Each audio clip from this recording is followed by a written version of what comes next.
नमस्कार, मी गार्गी गोरेगावकर न्यूज 18 लोकमत मध्ये तुम्हा सर्वांचे स्वागत करते। तर बुलेटिनची सुरुवातच ब्रेकिंग बातमीने आपण अर्थात करतोय। मालवणमधील शिवरायांचा पुतळा कोसळल्या प्रकरणी अखेर जयदीप आपटेला पोलिसांनी अटक केली आहे। गेल्या काही दिवसांपासून मालवणच्या राजकोट किल्ल्यावरील छत्रपती शिवरायांचा पुतळा कोसळला होता आणि या संपूर्ण पार्श्वभूमीवरती हा आरोपी फरार होता। या प्रकरणी कारवाई करत मालवण पोलिसांनी शिल्पकार जयदीप आपटेला अटक केली आहे। जयदीप आपटेला त्याच्या घरातून पोलिसांनी अटक केली आहे। गेल्या 2 आठवड्यापासून जयदीप आपटे हा फरार होता। जयदीप आपटेला पकडण्यासाठी अनेक पथकं ही नेमण्यात आली होती। कल्याणचे डीसीपी सचिन गुंजाळ यांच्या टीमने जयदीप आपटेला अटक केली आहे। दरम्यान आता जयदीप आपटेला कोर्टात हजर करण्यासाठी सिंधुदुर्गच्या दिशेने पोलीस पथक रवाना झाले।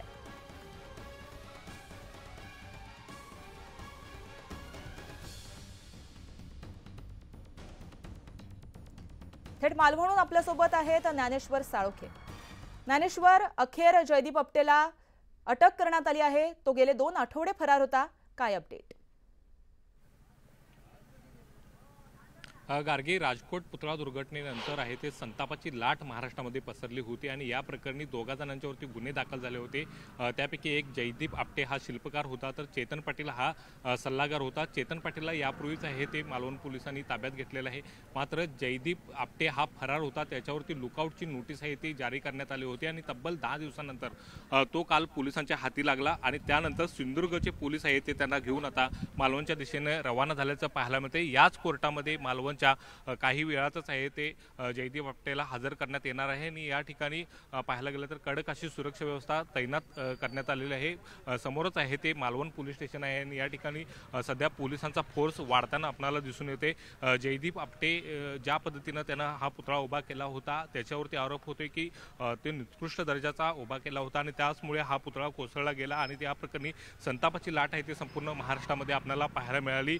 आंदोलनं आहेत ती पाहायला मिळाली, यासोबतच राजकारण सुद्धा तापताना या निमित्तानं आहे ते पाहायला मिळालं। या सगळ्या पार्श्वभूमीवरती जयदीप आपटे फरार होता, त्याला कोण वाचवते अशा पद्धतीचा सवाल आहे तो या निमित्तानं उपस्थित होत होता। मात्र अखेर तब्बल 10 दिवसानंतर जयदीप काल आहे तो त्याच्या घरी पोलिसांना आढळून आला आणि त्यानंतर कल्याण पोलिसांनी त्याला ताब्यात घेऊन आहे ते सिंधुदुर्ग पोलिसांच्या हवाले आता केलेलं आहे। सिंधुदुर्ग पोलीस आहे ते त्याला घेऊन आता मालवणकडे रवाना होताना आपल्याला पाहायला मिळतात। काही तासातच आहे ते या ठिकाणी ते दाखल होतील, त्यानंतर त्याला कोर्टामध्ये हजर करण्यात येईल आणि ज्यावेळी कोर्टामध्ये हजर करण्यात येईल त्यावेळी कोर्ट काय निर्णय देते हे सुद्धा पाहणं महत्त्वाचं असणार आहे। कारण जयदीप आपटेला वाचवत होतो कोण, तो कोणकोणत्या ठिकाणी लपून बसला होता आणि त्याला आश्रय कोणी दिला, या सगळ्यांची प्रश्नाची उत्तरं जी आहेत ते आता या निमित्तानं मिळणार आहेत आणि त्यामुळे संपूर्ण महाराष्ट्राचं लक्ष सुद्धा त्याकडे लागल्याचं पाहायला मिळते।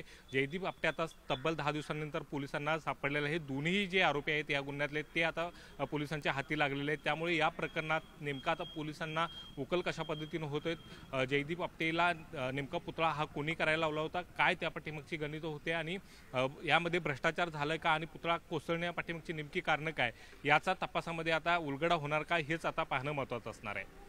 नक्कीच पुढील कारवाईकडे आपलं लक्ष असेल। तत्पूर्वी धन्यवाद ज्ञानेश्वर, तुम्ही दिलेल्या माहितीसाठी। तर कोणी ओळखू नये म्हणून जयदीप आपटेनं शक्कल लढवली होती, मात्र त्याचा काहीही उपयोग झाला नाही। अखेर पोलिसांच्या जाळ्यात जयदीप अडकला। जयदीप तोंडाला मास्क लावून कल्याणमध्ये वावरत होता। मास्क लावलेल्या अवस्थेमध्ये तो कल्याणच्या घरी कुटुंबियांना भेटण्यासाठी आला होता, मात्र पोलिसांना संशय येताच त्याला ताब्यात घेण्यात आलं। कल्याणच्या डीसीपी पथकानं त्याला अटक केली आहे।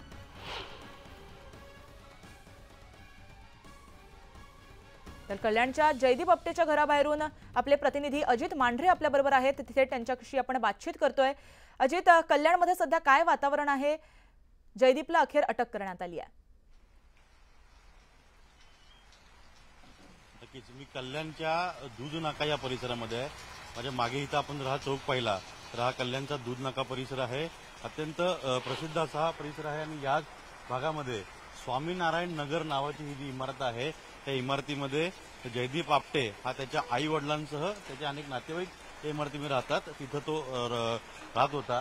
पण ज्या दिवशी घटना घडली या घटनेनंतर जयदीप आपटे जो आहे तो इथून फरार झाला आणि त्यानंतर सतत इथे पोलीस बंदोबस्त जो आहे तो तैनात केला गेला होता। मात्र पोलीस उपायुक्त जे आहेत कल्याण परिमंडळाचे सचिन गुंजाळ यांनी 2 दिवसापूर्वी एक शक्कल लढवली। या ठिकाणी पोलीस जे सुरुवातीला वर्दीमध्ये बसवले होते ते पोलीस जे आहेत त्यांना साध्या वेशामध्ये तिथून थोडं बाहेर उभं केलं, काही लोकांची इथे चर्चा केली, काही स्थानिक लोकांना पोलिसांनी सोबत घेतलं आणि जयदीप आपटे इथे येणार आहे अशी माहिती मिळतात पोलिसांनी इथं आणखीन सापळा लावला. इथं काल तुम्ही होता यावेळी ज्यावेळी घटना आपटे आला तेव्हा तुम्ही होता. काय नेमकं घडलं इथे? त्याने रात्री ज्यावेळेस मास्क वगैरे लावून इथं आला होता, म्हणजे रात्री त्याला मग इथं विचारपूस करण्यात आली त्याची. त्यानंतर आम्ही आमच्या वरिष्ठांना कळवलं. म्हणजे काय तो जेव्हा आला तेव्हा त्याने त्याची स्वतःची ओळख लपवण्याकरता मास्क घातला होता? नाही, मास्क वगैरे लावून चालता. मग त्याला विचारण्यात आलं ना, मग तुझं नाव वगैरे काय, मग तेव्हा त्यांनी सांगितलं. मग काय बोलला तो? काय नाही म्हणे, घरी भेटायला आलो म्हणलं. पण तुम्हाला कल्पना होती की तो जयदीप आपटे आहे? तुम्ही नाही, बघितलं? ओळखलेलं नव्हतं. त्याचा मास्क वगैरे काढायला होता, तेव्हा त्याला ओळखलं. मग त्याला ताब्यात तुम्ही घेतला कसं? आणि आम्ही तर बसवलं त्याला, मग वरिष्ठांना कळवलं. मग पुढे तो काय बोलत होता की मी निर्दोष आहे किंवा मी काय केलं? नाही नाही, काय नाही, तसं काय नाही बोललं. इथे त्याला बसून तुम्ही ठेवलं वरिष्ठांना कळवलं? वरिष्ठांना कळवलं. किती वेळात आले वरिष्ठ? मग इथे तरी एक 5 मिनिटात आले होते लगेच. 5 मिनिटं झाली. इथं ही संपूर्ण टीम जी आहे ती पोलीस उपायुक्त सचिन मुंजाळ यांची आहे. आणि काय घडलं नेमकं ते त्या पोलीस जे कर्मचारी आहेत त्यांनी सांगितलं.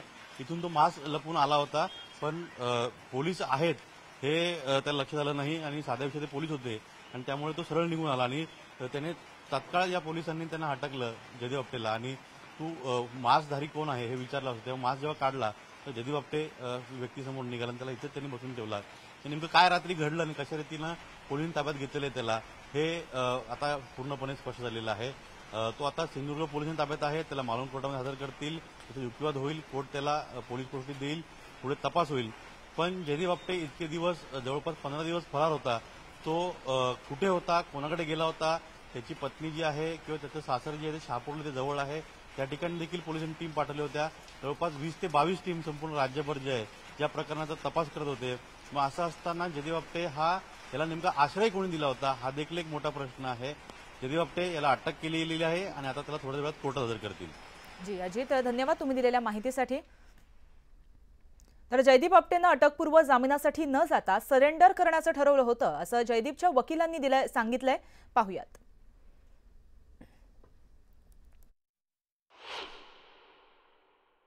अटकपूर्व जामिनासाठी न जाता त्यांनी स्वतःहून सरेंडर होणं आणि पोलीस यंत्रणेला सहकार्य करणं हे आम्ही उचित समजलं आणि त्या हिशोबाने त्यांच्या कुटुंबियांशी चर्चा करून कालच निर्णय झाला होता की त्याला सरेंडर करायचं.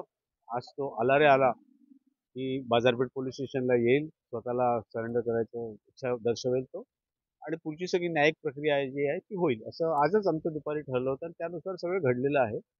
आणि ही काही चुकीची जी स्टोरी सांगितली जाते की तो काळोखात लपून जात होता कुटुंबात, ते सर्व साफ खोटं आहे. तपास यंत्रणेशी सहकार्य करणं, जे काही त्यांच्यावरती आरोप झालेले आहेत ते कसे निराधार आहेत हे सांगणं तपास यंत्रणेला आणि न्यायाला सामोरं जाणं न्यायालयाला हे आता आम्ही ठरवलेलं आहे.